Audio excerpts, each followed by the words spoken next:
Hello दोस्तों, कैसे हो आप सब। तो आज हम देखेंगे अध्याय 7 एनसीईआरटी क्लास 6 का नए प्रश्न नए विचार। ये नए प्रश्न और नए विचार क्या क्या हैं इसके बारे में देखेंगे। अनघा निकली सैर पर। अनघा आज पहली बार अपने विद्यालय की ओर से सैर पर जा रही है। विद्यालय की ओर से जा रही है वो। इसके लिए उसने देर रात पुणे से वाराणसी की ट्रेन पकड़ी। पुणे महाराष्ट्र से वाराणसी उत्तर प्रदेश। स्टेशन पर अनघा को छोड़ने आई उसकी माँ ने अध्यापिका से कहा, बच्चों को बुद्ध के बारे में बताने के साथ साथ उन्हें सारनाथ दिखाने भी ले जाइएगा। अब इस पूरी कहानी में आपको ये समझाने की कोशिश की जा रही है कि हम पढ़ेंगे क्या चीज़। हम बुद्ध के बारे में पढ़ेंगे और सारनाथ के बारे में पढ़ेंगे। ये दो मेन चीज़ हैं। बुद्ध की कहानी। बुद्ध धर्म के संस्थापक सिद्धार्थ थे। कौन थे? सिद्धार्थ, जिन्हें गौतम के नाम से भी जाना जाता है। उनका जन्म लगभग 2500 वर्ष पूर्व हुआ था। यह वह समय था जब लोगों के जीवन में तेजी से परिवर्तन हो रहे थे। ये वो समय था जब लोगों के जीवन में तेजी से परिवर्तन हो रहे थे। जैसा कि तुमने अध्याय 6 में पढ़ा, महाजनपदों के कुछ राजा इस समय बहुत शक्तिशाली हो गए थे। कभी कभी पता नहीं मुझे क्या हो जाता है। महाजनपदों के कुछ राजा है इस समय बहुत शक्तिशाली हो गए थे। हजारों सालों के बाद फिर से नगर उभर रहे थे। हजारों सालों के बाद फिर से नगर, फिर से का मतलब है कि पहले जो हमने हड़प्पा देखा था वही था पहला नगर। उसके बाद हजारों साल बाद नगर उभर रहे थे। गांवों के जीवन में भी बदलाव आ रहा था। बहुत से विचारक इन परिवर्तनों को समझने का प्रयास कर रहे थे। वे जीवन के सच्चे अर्थ को भी जानना चाह रहे थे। अब यहाँ पर है, बहुत से विचारक विचारक क्या समझने का प्रयास कर रहे थे? इन परिवर्तनों को समझने का प्रयास कर रहे थे। और इसमें भी वो जीवन के सच्चे अर्थ, यही चीज है। जीवन का सच्चा अर्थ क्या है उसको जानना चाह रहे थे। और इसी में बहुत सारे विचारक लगे हुए थे। बुद्ध क्षत्रिय थे। वो चारों जो चार वर्ण थे उसमें से क्षत्रिय में आते थे। तथा शाक्य नामक एक छोटे से गण से संबंधित थे। एक क्षत्रिय क्षत्रिय थे और दूसरा गण से संबंधित थे, जैसे कि हमने ऊपर देखा गण। युवावस्था में ही ज्ञान की खोज में उन्होंने घर के सुखों को छोड़ दिया। घर के सारे सुखों को छोड़ दिया युवावस्था में ही। अनेक वर्षों तक वे भ्रमण करते रहे तथा अन्य विचारकों से मिलकर चर्चा करते रहे। इस मैं एक वीडियो लेकर के आऊँगा, उसमें बुद्ध की पूरी कहानी है बचपन से शुरुआत से एंड तक की। और उसमें बड़े अच्छे से समझाया गया है। वो एक किताब है, मैंने पढ़ी है। अब मैं सोच रहा हूँ उसको भी यहाँ पर बताऊँ, क्योंकि इसमें तो कुछ भी नहीं बताया गया है। बस भ्रमण कर दिया, ये कर दिया। उसमें थोड़ा डिटेल से बताया गया। वो इंटरेस्टिंग भी है और पढ़ने में भी अच्छी लगेगी और नॉलेजेबल भी है। चलिए देखते हैं। भ्रमण करते रहे, अन्य विचारकों से मिलकर चर्चा करते रहे। अतः ज्ञान प्राप्ति के लिए उन्होंने स्वयं ही रास्ता ढूंढने का निश्चय किया। इसके लिए उन्होंने बोध गया कहाँ पर है? बिहार में। एक पीपल के नीचे कई दिनों तक तपस्या की। अब ये पूछा जाता है कि भाई किस पेड़ के नीचे उन्होंने तपस्या की, तो वो पीपल का था। अंततः उन्हें ज्ञान प्राप्त हुआ। इसके बाद वे बुद्ध के रूप में जाने गए। जो उनका नाम पहले क्या था? गौतम और सिद्धार्थ था।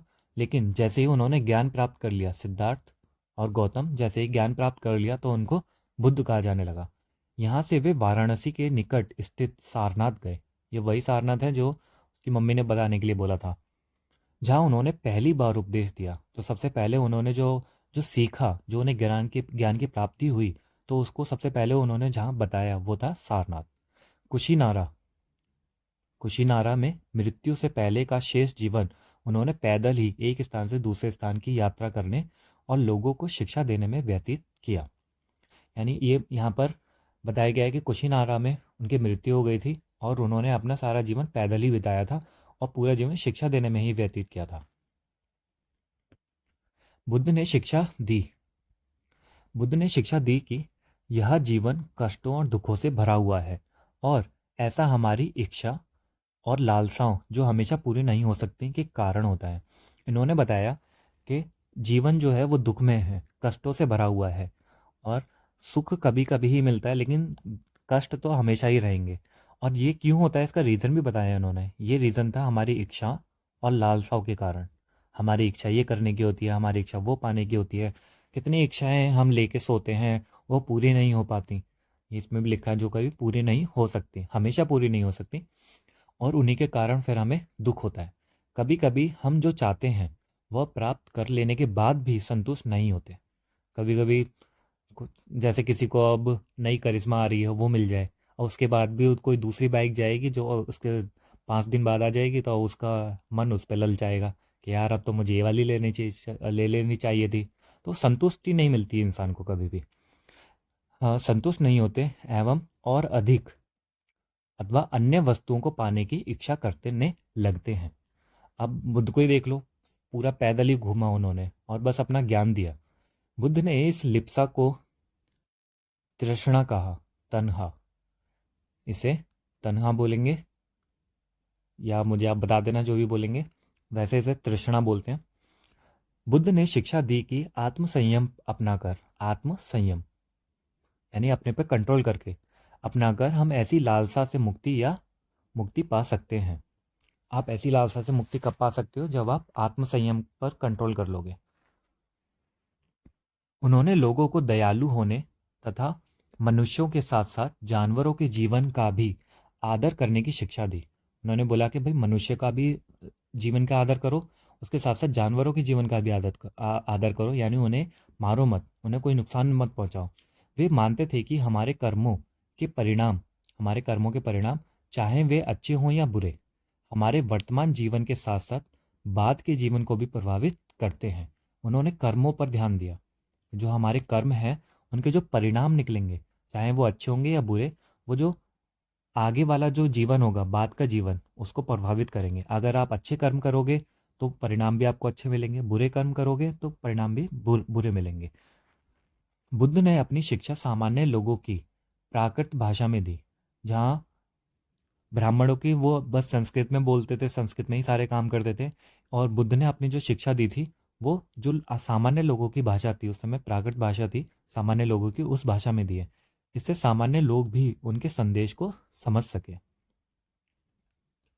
वेदों की रचना के लिए किस भाषा का प्रयोग हुआ था? यह हमें याद है, वैदिक संस्कृत का। बुद्ध ने कहा कि लोग किसी शिक्षा को केवल इसलिए नहीं स्वीकार करें कि यह उनका उपदेश है। बुद्ध ने बोला कि भाई ये इसलिए मत करो क्योंकि मैं बोल रहा हूँ, बल्कि वे अपने विवेक से मापें। आओ देखें उन्होंने ऐसा किस प्रकार किया। चलिए देखते हैं। उससे पहले यहाँ देखते हैं सारनाथ स्तूप, जो वो सारनाथ में गए थे। इस इमारत को स्तूप के नाम से जाना जाता है, स्तूप के नाम से जाना जाता है। यहीं पर बुद्ध ने अपना सर्वोत्तम उपदेश दिया था। इसी घटना की स्मृति में यहाँ स्तूप का निर्माण किया गया। अध्याय 12 में तुम इन स्तूपों के बारे में और अधिक पढ़ोगे। हम 12 में और इसके पास दोबारा आएंगे। चलिए आगे बढ़ते हैं। किसा गौतमी की कहानी, इसमें देखते हैं क्या है। यह बुद्ध के विषय में एक प्रसिद्ध कहानी है। एक समय की बात है कि किसा गौतमी नामक एक स्त्री का पुत्र मर गया। ये हमने टेलीविज़न पे भी देखी हुई है। जब हम छोटे थे तो ये टीवी पर भी आती थी, DD1 पर। इस बात से वह इतनी दुखी हुई कि वह अपने बच्चे को गोद में लिए नगर की सड़कों पर घूम घूम कर लोगों से प्रार्थना करने लगी कि कोई उसके पुत्र को जीवित कर दे। एक भला व्यक्ति उसे बुद्ध के पास ले गया। बुद्ध ने कहा, मुझे एक मुट्ठी सरसों के बीज लाकर दो, मैं तुम्हारे पुत्र को जीवित कर दूंगा। क्या ये सच्ची में हो सकता था? नहीं, वो उन्हें उस स्त्री को शिक्षा देना चाह रहे थे। कीसा गौतमी बहुत प्रसन्न हुई, पर जैसे ही वह बीज लाने के लिए जाने लगी तभी बुद्ध ने उसे रोका और कहा, उन्होंने एक शर्त रखी, ये बीज एक ऐसे घर से मांग कर लाओ जहाँ किसी की मृत्यु ना हुई हो। और आपको तो बताइए ऐसा कोई घर ही नहीं है। कीसा गौतमी एक दरवाजे से दूसरे दरवाजे गई, लेकिन वह जहाँ भी गई उसने पाया कि हर घर में किसी न किसी के पिता, माता, बहन, भाई, पति, पत्नी, बच्चे, चाचा, चाची, दादा, दादी की मृत्यु हुई थी। तो इससे उन्हें उसे पता चल गया, कीसा गौतमी को, कि मृत्यु ही एक एक असलियत है, ये हकीकत है और इसे एक्सेप्ट करना पड़ेगा। बुद्ध दुखी माँ को क्या शिक्षा देने का प्रयास कर रहे थे? अब आप भी सोचना है इस बारे में, वो क्या शिक्षा देना चाह रहे थे। वो एक तरीके से उनका दुख को कम कर रहे थे। अब जब उन्होंने ये जान लिया, कीसा गौतमी ने, कि यही सच्चाई है, तो वो भी अब शांत हो जाएंगे और अपने बच्चे को आराम से जो भी उनका करना होगा वो कर सकेंगे। अब आगे पढ़ते हैं उपनिषद। जिस समय बुद्ध उपदेश दे रहे थे उसी समय या उससे भी थोड़ा पहले दूसरे अन्य चिंतन भी कठिन प्रश्नों का उत्तर ढूंढने का प्रयास कर रहे थे। ठीक है, कुछ अन्य चिंतक भी थे जो कठिन प्रश्नों का उत्तर ढूंढने का प्रयास कर रहे थे। उनमें से कुछ मृत्यु के बाद के जीवन के बारे में जानना चाहते थे। किसके बारे में? मृत्यु के बाद के जीवन में बारे में जानना चाहते थे, जबकि अन्य यज्ञों की उपयोगिता के बारे में जानने को उत्सुक थे। तो दो प्रश्न थे यहाँ पर जिन्हें कठिन प्रश्न बोला गया है। एक है मृत्यु के बाद के जीवन के बारे में और यज्ञों की उपयोगिता के बारे में। इन दो चीज़ों के बारे में वो जानने को उत्सुक थे। इनमें से अधिकांश चिंतकों का यह मानना था कि इस विश्व में कुछ तो ऐसा है जो कि स्थायी है, कुछ तो ऐसा है जो स्थायी, जो कभी नहीं मरता, जो यहीं रहता है और जो मृत्यु के बाद भी बचा रहता है। उन्होंने इसका वर्णन आत्मा, आत्मा तथा ब्रह्म, ब्रह्म मतलब सार्वभौम आत्मा के रूप में किया। कहते हैं ना, आत्मा का परमात्मा में विलन हो गया, आत्मा का ब्रह्मा, सार्वभौम आत्मा, तो यही है आत्मा का परमात्मा में विलन। तो जो आत्मा होती है वो उसका छोटा रूप होती है, सबसे बड़ा ब्रह्म है और इसी से ही बना है ब्रह्मांड। वे मानते थे कि अंततः आत्मा तथा ब्रह्म एक ही हैं। वो इसी आत्मा जो है वो ब्रह्म का ही एक रूप है, एक अंग है। जब आत्मा निकलती है शरीर से तो वो ब्रह्म में जाके मिल जाती है, सार्वभौम आत्मा में मिल जाती है। कई ऐसे विचारकों का संकलन उपनिषदों में हुआ। ऐसे जितने भी विचारकों का जो संकलन था उसको इकट्ठा करके एक किताब बनाई जिसे बोला गया उपनिषद। उपनिषद उत्तर वैदिक ग्रंथों का हिस्सा है। अब जो उपनिषद है, जो हमने वेद पढ़े थे वो वैदिक थे और वेद के बाद जो समय आया उसे उत्तर वैदिक काल कहते हैं। उत्तर वैदिक ग्रंथ जो बने थे उसमें उसको उपनिषद बोला गया है। उपनिषद का शाब्दिक अर्थ है गुरु के समीप बैठना। ये प्रश्न पूछा जाता है कि उपनिषद का शाब्दिक अर्थ क्या है, तो इसका है गुरु के समीप बैठना। इन ग्रंथों में अध्यापकों और विद्यार्थियों के बीच बातचीत का संकलन किया गया है। अध्यापक और विद्यार्थी दोनों में बातचीत होती है जिससे एक डायलॉग वाला होता है, चलता है सारा इसमें वार्तालाप, और इससे सारी चीज़ें समझाई जाती हैं। सामान्य वार्तालाप के रूप में प्रस्तुत किए गए हैं। ये विचार सारे सामान्य वार्तालाप में हैं।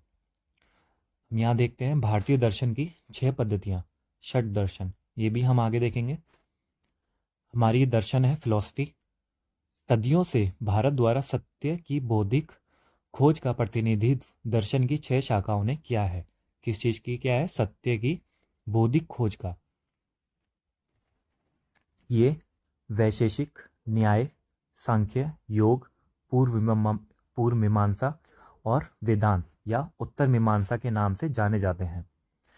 मैं जब एक बच्चे को पढ़ाता हूँ उसका नाम वेदांत है, तो मैंने उसके बारे में पूछा कि भाई आप अपने नाम का मतलब पता है आपको, क्यों रखा है ये नाम? कह रहा नहीं। तब मैंने उसको ये पूरी कहानी बताई कि वेदांत यहाँ से है।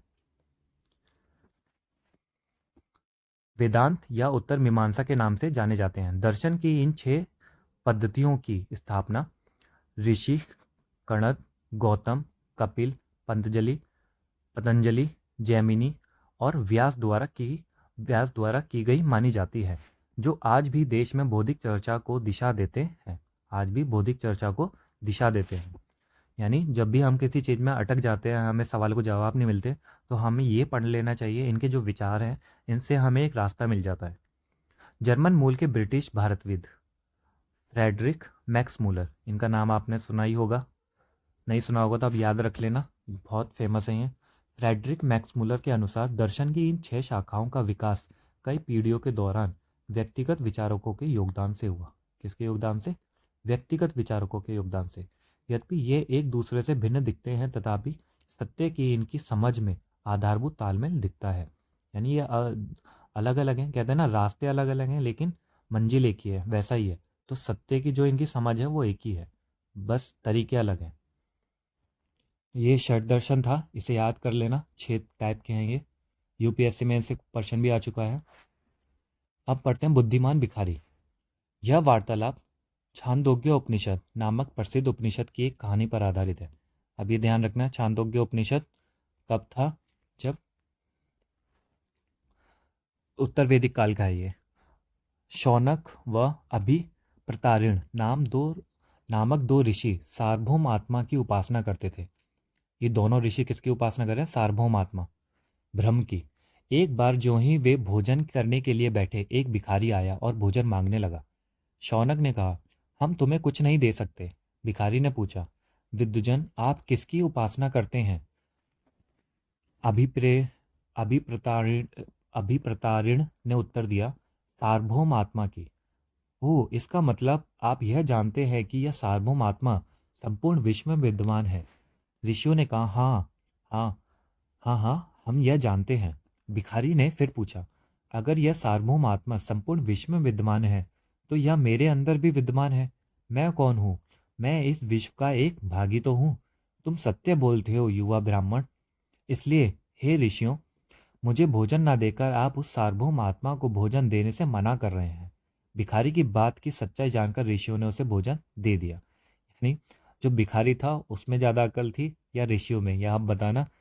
वैसे तो जो ये इनका दिमाग कहीं और था, और इन्होंने दिमाग जो भिखारी ने लगाया वो अपने खाने की वजह से उसका दिमाग यहाँ चला। उसने इस तरह दिमाग लगाया कि जो सार्वभौम आत्मा थी वो सब जगह है तो मेरे अंदर भी होगी। लेकिन जो ये ऋषि जो सोच करके बैठे थे सार्वभौम आत्मा वो मरने के बाद होती है, तो बस इसी वजह से ही था ये। लेकिन इन्हें भी बाद में ये भी सही लगा, ये भी तर्क सही था, इसलिए उन्होंने उसे खाना दे दिया। भिखारी ने भोजन पाने के लिए ऋषियों को किस तरह मनाया, ये वही है। आगे देखते हैं हम। इन चर्चाओं में भाग लेने वाले अधिकांश पुरुष जो ब्राह्मण तथा राजा होते थे। कभी कभी गार्गी जैसी स्त्री विचारकों का भी उल्लेख मिलता है। हमने यहाँ पर देखा कि जो ये गुरु के समीप बैठना, उपनिषद के बारे में देखा, और यहाँ पर देखा ये वार्तालाप होते थे। तो इन वार्तालाप में कौन कौन भाग लेते थे? तो ये इनमें खासकर जो पुरुष ब्राह्मण तथा राजा होते थे, जो पुरुष होते थे वो ब्राह्मण और राजा होते थे। कभी कभी गार्गी जैसी स्त्री विचारकों का भी उल्लेख मिलता है। ये नाम याद रखना, गार्गी, इससे पूछा जाता है। विद्वता के लिए प्रसिद्ध गार्गी राज दरबारों में होने वाले वाद विवाद में भाग लिया करती थी। निर्धन व्यक्ति इस तरह के वाद विवाद में बहुत कम ही हिस्सा लेते थे। इस तरह की एक प्रसिद्ध अपवाद सत्यकाम जाबाल का है। इससे भी प्रश्न आता है, सत्यकाम जाबाल। सत्यकाम जाबाल का नाम उसकी दासी माँ के नाम पर पड़ा। सत्यकाम के मन में सत्य जानने की तीव्र जिज्ञासा उत्पन्न हुई। गौतम नामक एक ब्राह्मण ने उन्हें अपने विद्यार्थी के रूप में स्वीकार किया। ये गौतम बुद्ध नहीं है, ध्यान रखना है, एक ब्राह्मण है जो ऋषि हैं, उन्होंने इसे विद्यार्थी के रूप में स्वीकार कर लिया तथा वह अपने समय के सर्वाधिक प्रसिद्ध विचारकों में से एक बन गया। कौन बन गया? सत्यकाम जाबाल एक बन गया ये सर्वाधिक प्रसिद्ध विचारकों में से। उपनिषदों के कई विचारों का विकास बाद में प्रसिद्ध विचारक शंकराचार्य के द्वारा किया गया। ये शंकराचार्य भी ध्यान रखना, जिनके बारे में तुम कक्षा 7 में पढ़ोगे। हम नेक्स्ट ईयर जब जब नेक्स्ट बुक पढ़ेंगे 7वीं की, तब इसके बारे में देखेंगे, शंकराचार्य के बारे में। व्याकरणविद पाणिनि, ये भी प्रश्न आ रखा है पाणिनि का। इस युग में कुछ अन्य विद्वान भी खोज कर रहे थे। उन्हीं प्रसिद्ध विद्वानों में एक पाणिनि ने संस्कृत भाषा के व्याकरण की रचना की। जो पाणिनि ने ना संस्कृत भाषा के व्याकरण की रचना की थी, ग्रामर की। उन्होंने स्वरों और व्यंजनों को एक विशेष क्रम में रखकर उनके आधार पर सूत्रों की रचना की। ये सूत्र बीजगणित के सूत्रों से काफी मिलते जुलते हैं। इसका प्रयोग कर उन्होंने संस्कृत भाषा के प्रयोगों के नियम लघु सूत्रों के रूप में लिखे। यानी अगर आपसे कोई पूछे कि लघु सूत्र क्या है, तो लघु सूत्र पाणिनि ने जो संस्कृत भाषा के जो कुछ नियम बनाए थे, प्रयोगों के नियम बनाए थे, उन्हें को संकलन है लघु सूत्र। अब जैन धर्म पर आते हैं हम। इसी युग में अर्थात लगभग 2500 वर्ष पूर्व जैन धर्म के 24वें तथा अंतिम तीर्थकर वर्धमान महावीर ने भी अपने विचारों का प्रसार किया। अब ये 24वें, इसमें बोलते हैं कि 24 तीर्थंकर थे और ये अंतिम थे। ऋषभ नाम थे जो पहले थे। यह वज्जी संघ के लिच्छवी कुल के एक क्षत्रिय राजकुमार थे। ये भी बुद्ध की तरह ही एक क्षत्रिय थे। इस संघ के विषय में तुमने अध्याय 6 में पढ़ा है। 30 वर्ष की आयु में उन्होंने घर छोड़ दिया और जंगल में रहने लगे। एक बात सेम लगती है कि इन्होंने भी 30 वर्ष की आयु में छोड़ा और बुद्ध ने 29 की आयु में छोड़ा। एक ही सेम थी। 12 वर्ष तक उन्होंने कठिन व एकाकी जीवन व्यतीत किया। कठिन व एकाकी अलग अलग रहे वो। इसके बाद उन्हें ज्ञान प्राप्त हुआ। उनकी शिक्षा सरल थी। सत्य जानने की इच्छा रखने वाले प्रत्येक स्त्री व पुरुष को अपना घर छोड़ देना चाहिए। उनकी बस एक शिक्षा क्या सरल थी कि अगर आपको सत्य जानना है तो आपको क्या करना है, जो भी स्त्री और पुरुष है उसको अपना घर छोड़ देना चाहिए। ये वैसा ही है, सत्य का मतलब अब जैसे कि हमें अपना सत्य जानना है, हम क्या हैं। हमें अगर हम अपने माँ बाप सपोर्ट नहीं करते हैं तो हम कहाँ पर आ जाएंगे। तो ये जानने के लिए आप कौन हो, क्या कर सकते हो, आप एक हफ्ते के लिए घर छोड़ दो, कोई पैसा नहीं, कुछ भी नहीं, और फिर जी के दिखाओ। तो यही है सत्य, कि हम क्या हैं।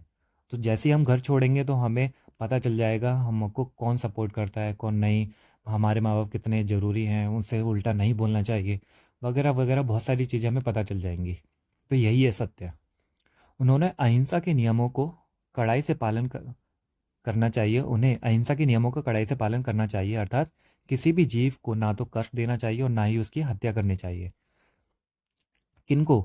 जो सत्य पाना चाहते हैं। तो उनमें जो जो सत्य पाना चाहते हैं उनको अहिंसा के नियम, उनका कड़ाई से पालन करना है, और ना ही उसकी हत्या करनी चाहिए। महावीर का कहना था, सभी जीव जीना चाहते हैं, सभी के लिए जीवन प्रिय है। ये बहुत अच्छी लाइन है जो पेपर में आती है, कि ये लाइन किसने कही? तो सभी जीव जीना चाहते हैं। और इसकी इसकी वजह से बहुत सारे किसान इस जब बने थे, जैन धर्म जिन्होंने अपना लिया था इसकी वजह से, तो वो ज़्यादातर बन ही नहीं सकते थे। यानी जिन्होंने खे जैन धर्म अपनाया वो खेती छोड़ दी उन्होंने, क्योंकि जब हल चलाते हैं तो बहुत सारे छोटे छोटे कीड़े भी मरते हैं। और जैन धर्म में बोला गया है, महावीर ने बोला था कि किसी की भी हत्या नहीं करनी है, और हल चलाने की वजह से उनकी बहुत सारे जीव, जो छोटे छोटे जीव थे, उनकी हत्या हो जाती थी। इस वजह से किसानी लोगों ने किसानी करना छोड़ दिया था। महावीर ने अपनी शिक्षा प्राकृत में दी, यही शिक्षा बुद्ध ने भी दी थी। यही कारण है कि साधारण जन भी उनके तथा उनके अनुयायियों की शिक्षाओं को समझ सके।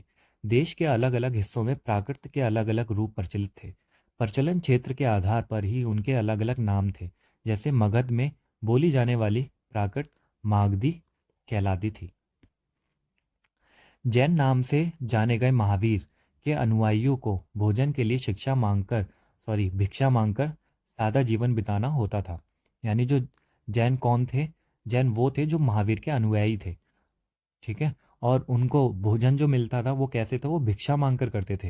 यहाँ भिक्षा और भीख एक नहीं है। भीख से भिखारी होता जाता है, लेकिन भिक्षा जो मांगता है उसे भिक्षुक बोलते हैं। तो जैसे आजकल जो भिखारी वहाँ बैठे रहते हैं, जैसे कि कहीं पर भी मिल जाएंगे आपको, रेड लाइट पर या फिर कहीं पर मार्केट में, तो वो भिखारी और ये भिक्षा जो भिक्षुक होते हैं ये अलग हैं। मांग सादा जीवन बिताना होता था। उन्हें पूरी तरह से ईमानदार होना पड़ता था तथा चोरी ना करने की उन्हें सख्त हिदायत थी। उन्हें ब्रह्मचर्य का पालन करना होता था। पुरुषों को वस्त्रों सहित सब कुछ त्याग देना पड़ता था। अब ये क्यों त्याग देना पड़ता है, इसके पीछे भी बहुत कहानी है, जो कभी हम पढ़ेंगे जैन धर्म के बारे में, तब हमें पता चलेगा उन्हें वस्त्र क्यों त्याग देने पड़ते थे। क्योंकि जो महावीर थे उन्होंने भी कभी वस्त्र नहीं बदले थे, और लेकिन जब उन्हें वस्त्र बदले तो उन्होंने पूरे वस्त्र ही उतार दिए। और फिर इसीलिए जितने भी जैन थे वो वो भी वस्त्र नहीं पहनते। और आप कभी रैली दिख जाएगी जब की रैलियां निकलती हैं तो उनमें तो वो निवस्त्र घूमते हैं। जैन जैन शब्द जिन शब्द से निकला है, जिसका अर्थ होता है विजेता। जो जिन होता है उसका विजेता होता है उसका मतलब। अधिकांश व्यक्तियों के लिए ऐसे कड़े नियमों का पालन करना बहुत कठिन था। फिर भी हजारों व्यक्तियों ने इस नई जीवन शैली को जानने और सीखने के लिए अपने घरों को छोड़ दिया। कई अपने घरों पर ही रहे और भिक्षु भिक्षुणी बने लोगों को भोजन प्रदान कर उनकी सहायता करते रहे। ये होते हैं जो भिक्षु आदमियों को, भिक्षुणी जो औरतें होती थी। मुख्यतः व्यापारियों ने जैन धर्म का समर्थन किया। ज़्यादातर किसने किया? व्यापारियों ने किया। किसानों के लिए इन नियमों का पालन अत्यंत कठिन था। जो मैं बता रहा था वही है, अत्यंत कठिन था, क्योंकि फसल की रक्षा के लिए उन्हें कीड़े मकोड़ों को मारना पड़ता था। बाद की सदियों में जैन धर्म उत्तर भारत के कई हिस्सों के साथ साथ गुजरात, तमिलनाडु, कर्नाटक में भी फैल गया। महावीर तथा उनके अनुयायियों की शिक्षाएं कई शताब्दियों तक मौखिक रूप में ही रहीं। वर्तमान रूप में उपलब्ध जैन धर्म की शिक्षाएं लगभग 1500 वर्ष पूर्व गुजरात में वल्लभी नामक स्थान पर लिखी गई थीं। ये कहाँ पर लिखी गई थी? गुजरात के वल्लभी नामक स्थान पर। तो जो इनकी जो शिक्षाएं थी वो मौखिक रूप से चली थी, जैसे कि हमने वैदिक पीरियड में देखा था। और ऐसी इनकी शिक्षाएं भी बाद में लिखी गई थी, और वो कहाँ पर लिखी गई हैं? गुजरात के वल्लभी नामक स्थान पर लिखी गई थी। चलिए आगे देखते हैं। संघ। महावीर तथा बुद्ध दोनों का ही मानना था कि घर का त्याग करने पर ही सच्चे ज्ञान की प्राप्ति हो सकती है। ऐसे लोगों के लिए उन्होंने संघ नामक संगठन बनाया। यानी जब वो घर छोड़ करके आएंगे तो उन्हें कुछ जगह तो होगी जहाँ वो आएंगे, तो उन्होंने जो संगठन बनाया उसका नाम दिया संघ, जहाँ घर का त्याग करने वाले लोग एक साथ रह सके। संघ में रहने वाले बौद्ध भिक्षुओं के लिए बनाए गए नियम विनय पिटक नामक ग्रंथ में मिलते हैं। अब ये कुछ नियम बनाए थे इन्होंने, जैसे कि आप स्कूल जाते हो तो स्कूल के कुछ नियम हैं, और एग्ज़ाम देते हो तब नियम होते हैं, सड़क पे चलते हो उसके नियम होते हैं, तो इसी तरह घर में रहते हो वो नियम होते हैं। ऐसे ही बौद्ध भिक्षुओं के लिए वहाँ पर जो वो रहने आए थे उनके लिए कुछ नियम बनाए गए थे, और वो नियम किस ग्रंथ पे मिलते हैं? विनय पिटक। अब इसको भी याद कर लेना, विनय पिटक में नियम मिलते हैं। संघ के नियमों का उल्लेख किया गया विनय पिटक में। विनय पिटक से हमें पता चलता है कि संघ में पुरुषों और स्त्रियों के रहने की अलग अलग व्यवस्था थी। सभी व्यक्ति संघ में प्रवेश ले सकते थे, सभी व्यक्ति संघ में प्रवेश ले सकते थे। हालांकि संघ में प्रवेश के लिए बच्चों को अपने माता पिता से, दासों को अपने स्वामी से, राजा के यहाँ काम करने वाले लोगों को राजा से तथा कर्जदारों को अपने देनदारों से अनुमति लेनी होती थी। अब ये भी सही है, क्योंकि बच्चों को इतनी अभी समझ नहीं होती, इसलिए उन्हें अपने माता पिता से लेनी पड़ेगी। जो दास थे उनको स्वामी से लेनी होती थी, क्योंकि दास पे स्वामी का अधिकार होता था, वो स्वतंत्र नहीं था। और राजा के यहाँ कोई काम कर रहा है तो उसे राजा से लेनी पड़ेगी। जैसे आपको कहीं बाहर जाना होता है तो स्कूल में टीचर से परमिशन लेते हैं। और जो कर्जदार हैं उन्हें देनदारों से परमिशन लेनी पड़ेगी, अनुमति लेनी पड़ेगी। कर्जदारों को इसलिए लेनी पड़ेगी क्योंकि ऐसे तो हर कोई कर्ज ले लेगा और फिर बाद में संघ में चला जाएगा और बोल देगा हम तो भाई बुद्ध बन गए हैं, अब हम कैसे दें आपका। तो इसलिए यहाँ पर ये बोला गया है कर्जदारों को देनदारों से अनुमति लेनी होगी। एक स्त्री को इसके लिए अपने पति से अनुमति लेनी होती थी। ये चीज़ यहाँ गलत है। स्त्री को अपने पति से अनुमति लेनी है, इसका मतलब स्त्री को यहाँ पर नीचा दिखाया गया है। नीचा मतलब लेवल में उसे नीचा दिखाया गया है। और अब इसका इस पे अधिकार भी दिखाया गया है। जैसे दासों का स्वामी पर अधिकार है, ऐसे स्त्री का अधिकार पति पर दिखाया गया है। तो इसी तरह से पति को क्यों नहीं अनुमति लेनी पड़ रही स्त्री से? तो ये चीज़, कुछ चीज़ों के बाद है ना, एक चीज़ तो गलत मिल ही जाती है हर जगह पर, वो भी महिलाओं से रिलेटेड। तो ये सारे जितने भी चीज़ें हैं मैंने अपने ऐसे में भी लिखी थी जब मैं मेंस दे रहा था। मेरा ऐसे तो अच्छा गया था, बस थोड़ा इंटरव्यू ही अच्छा नहीं गया। शायद मैं थोड़ा बीच बीच में अटक जाता हूँ उसकी वजह से, पता नहीं क्या था। चलिए आगे देखते हैं। संघ में प्रवेश लेने वाले स्त्री पुरुष बहुत सादा जीवन जीते थे। वे अपना अधिकांश समय ध्यान में बिताते थे, सादा जीवन जीते थे, और सारा का समय किस में बिता रहे थे? ध्यान करने में। और दिन के एक निश्चित समय में वे शहरों और गांवों में जाकर भिक्षा मांगते थे। इनका बस एक ही काम था, सादा जीवन बिताओ, ध्यान करो और भिक्षा मांगो। यही कारण है कि उन्हें भिक्षु या भिक्षुणी, साधु भिखारिन, भिखारी के लिए प्राकृत शब्द जो साधु भिखारी है, यहाँ पर भिखारी शब्द दे रखा है लेकिन वैसा नहीं है, उसके लिए प्राकृत शब्द है ये वाला भिक्षुणी। और मैंने बताया ये जो भिखारी शब्द है आज के भिखारी वाला नहीं है, साधु भिखारी। वे आम लोगों को शिक्षा देते थे, आम लोगों को शिक्षा भी देते थे। क्या आजकल कोई भिखारी शिक्षा देता हुआ दिखता है? हाँ, वैसे अगर आप उसे रुपए ना दो तो वो बहुत ही ज़्यादा लेक्चर दे देगा और सारी शिक्षा आपको, सारा सबका ज्ञान दे देगा। साथ ही एक दूसरे की सहायता भी करते थे। किसी तरह की आपसी लड़ाई का निपटारा करने के लिए वे प्राय बैठकें भी किया करते थे। कोई भी लड़ाई हो रही है, इसमें एक चीज़ ये है कि कहते हैं ना, अगर कोई मुद्दा है, कोई मसला है तो उसको बातचीत से सुलझाओ, बैठ के सुलझाओ। ऐसा ही यही कह रहा है कि जो भी आप लड़ाई हो रही है, आपसी लड़ाई हो रही है, उसका निपटारा कैसे करेंगे? बैठ के करेंगे, बातचीत से करेंगे। ये नहीं कि आप लाठियाँ ले आओ, और यूट्यूब पे बहुत सारी वीडियो मिल जाती हैं स्ट्रीट फाइट करके घरों के बाहर, गलियों में। किसी में पेशेंस ही नहीं है, विश्वास भी नहीं है, बस मारने लग जाते हैं। पता नहीं क्या हो गया लोगों को। संघ में प्रवेश लेने वालों में ब्राह्मण, क्षत्रिय, व्यापारी, मजदूर, नाई, गणिकाएं तथा दास शामिल थे। सभी ले सकते थे प्रवेश। इनमें से कई लोगों ने बुद्ध की शिक्षाओं के विषय में लिखा। इनमें से जो कुछ लिखना चाहते थे उन्होंने बुद्ध की शिक्षाओं के विषय में लिखा। कुछ लोगों ने संघ में अपने जीवन के विषय में सुंदर कविताओं की रचना की। किसी ने अपने जीवन के बारे में ही लिखा। अब आगे देखते हैं, पीछे कुछ छूट तो नहीं गया? नहीं। अब देखते हैं विहार। पहले साइड में देख लेते हैं। पहाड़ी को काटकर बनाई गई एक गुफा। ये गुफा है जो पहाड़ी को काटकर बनाई गई थी। यह कारले, ये वर्तमान में महाराष्ट्र में स्थित एक गुफा है। कारले की गुफा बड़ी फेमस है। आप कभी जाओ महाराष्ट्र तो ये देख करके आना, ये एग्जाम में भी पूछी जाती है। भिक्षु भिक्षुणी इन शरण स्थलों में रहकर ध्यान क्या करते थे? क्या करते थे? वो यहीं पर ही ध्यान लगाया करते थे। विहार, ये शब्द ध्यान रखना, विहार। बहुत सारे नाम हैं जिसके पीछे आपको विहार शब्द मिल जाएगा। बौद्ध तथा जैन जैन तथा बौद्ध भिक्षु पूरे साल एक स्थान से दूसरे स्थान घूमते हुए उपदेश दिया करते थे।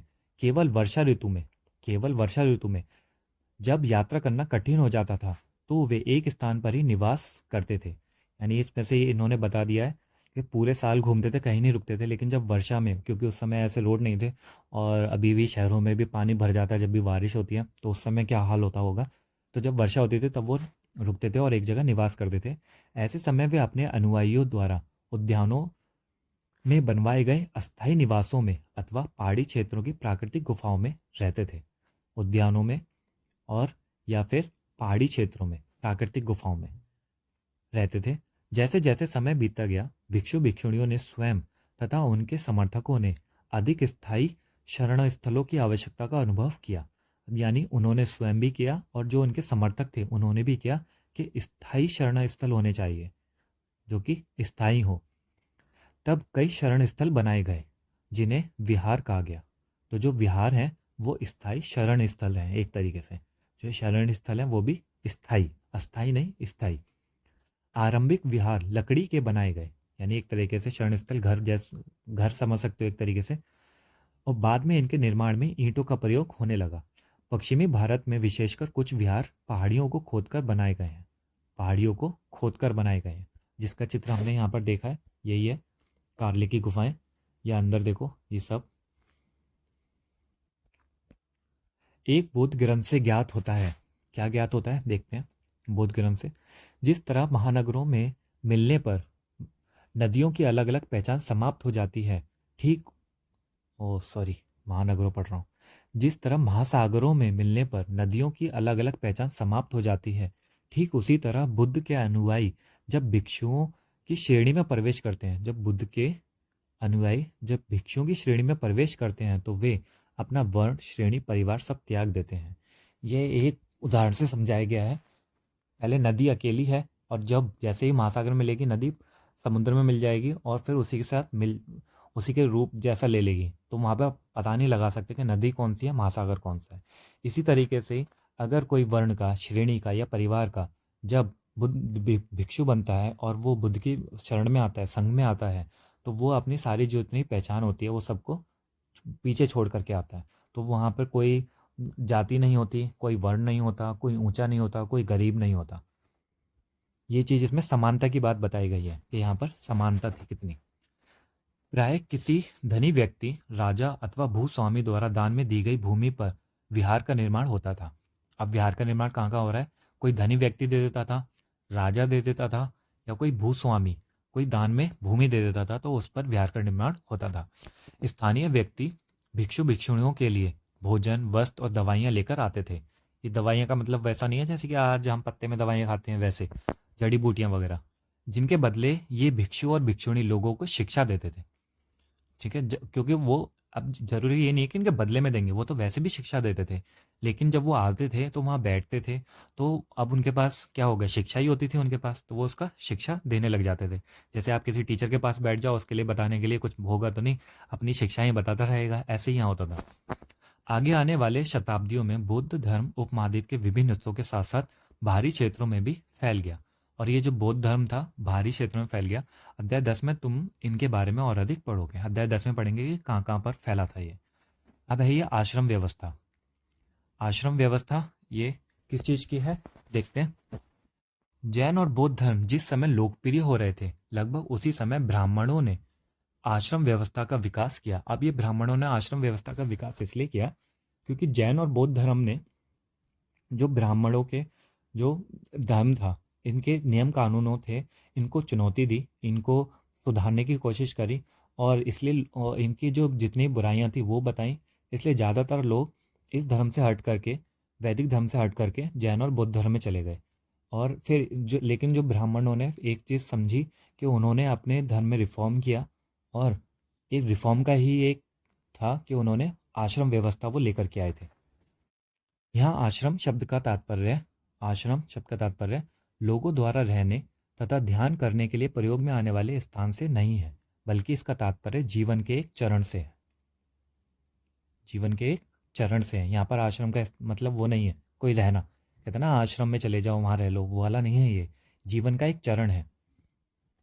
अभी चरण देखते हैं, जब हम पैदा होते हैं उसके बाद से मरने तक का कैसे कैसे चरण होते हैं। ब्रह्मचर्य, गृहस्थ, वानप्रस्थ, संन्यास नामक 4 आश्रमों की व्यवस्था की गई है। जैसे आपने कभी देखा होगा कोई ब्रह्मचर्य है, या कोई इसके ने बोला होगा मैं संन्यास ले रहा हूँ इस चीज़ से, तो ये यहीं से ही आया है। अभी देखते हैं ब्रह्मचर्य के अंतर्गत, ब्रह्मचर्य में क्या क्या आता है। ब्राह्मण, क्षत्रिय और वैश्य से अपेक्षा की जाती है कि इस चरण के दौरान वे सादा जीवन बिताकर वेदों का अध्ययन करेंगे। यहाँ पर भी ध्यान देना, अभी भी रिफॉर्म कर रहे हैं, लेकिन इतना भी रिफॉर्म नहीं किया कि शूद्रों को भी शामिल कर लें। इन्होंने अभी भी तीनों तक ही सीमित है, ब्राह्मण, क्षत्रिय और वैश्य। गृहस्थ आश्रम के अंतर्गत जो गृहस्थ था उसमें क्या आता था, उन्हें विवाह कर, गृहस्थ का मतलब घर जो होता है, विवाह कर गृहस्थ के रूप में रहना होता था। वानप्रस्थ के अंतर्गत उन्हें जंगल में रहकर, और वानप्रस्थ में क्या होता था, वान का मतलब जंगल होता है, जंगल में रहकर साधना करनी थी। अतः उन्हें सब कुछ त्याग कर सन्यासी बन जाना था। बस पहले ब्रह्मचर्य करो, फिर गृहस्थ करो, फिर वानप्रस्थ कर लो। फिर आश्रम व्यवस्था ने लोगों को अपने जीवन का कुछ हिस्सा ध्यान में लगाने पर बल दिया। ये ध्यान वही है जो जैन और बौद्ध धर्म कर रहे थे। उनके जो सदस्य थे, संघ के सदस्य, वो कर रहे थे, तो उन्होंने भी, जो ब्राह्मणों ने भी उसी की देखी देखा यहाँ पर ध्यान को और बढ़ावा देने लग गए थे वो।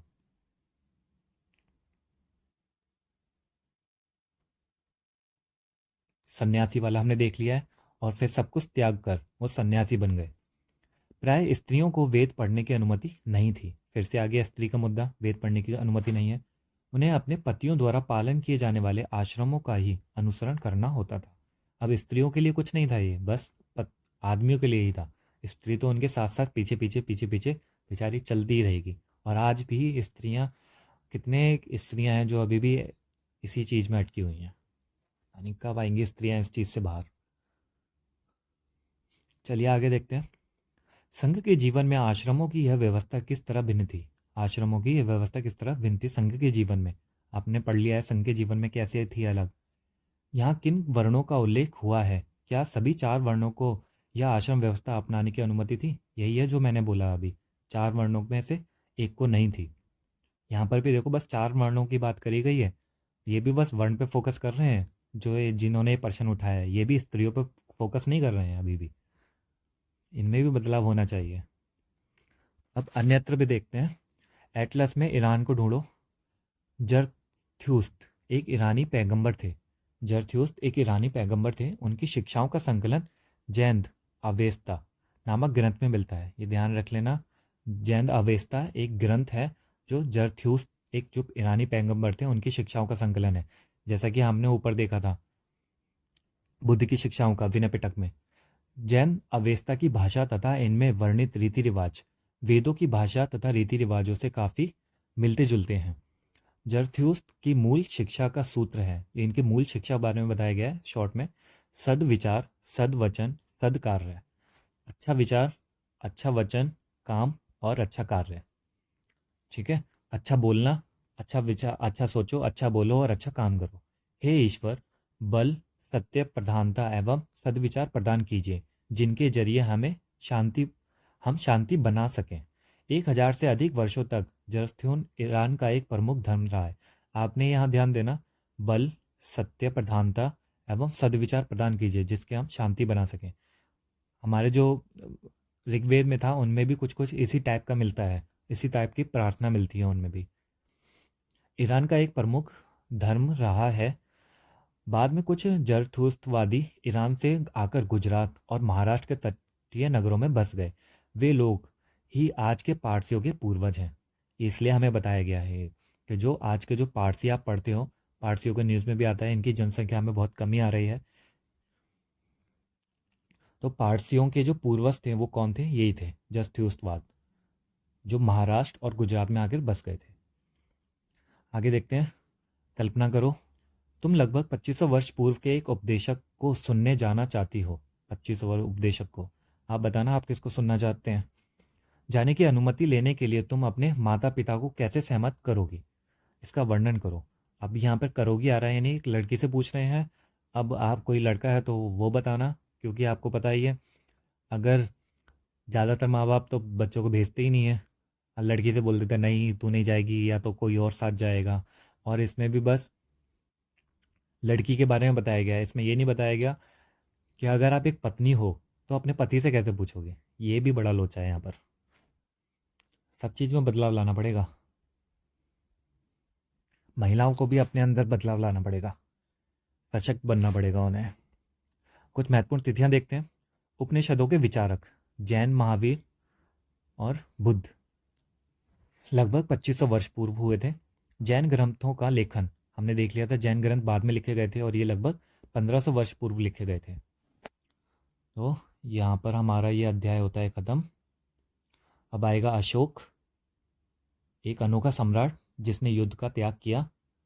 ये हम आगे पढ़ेंगे अशोक का। चलिए फिर, जब तक मिलते हैं अगले वीडियो में अध्याय 8 के लिए। तब तक के लिए बाय बाय।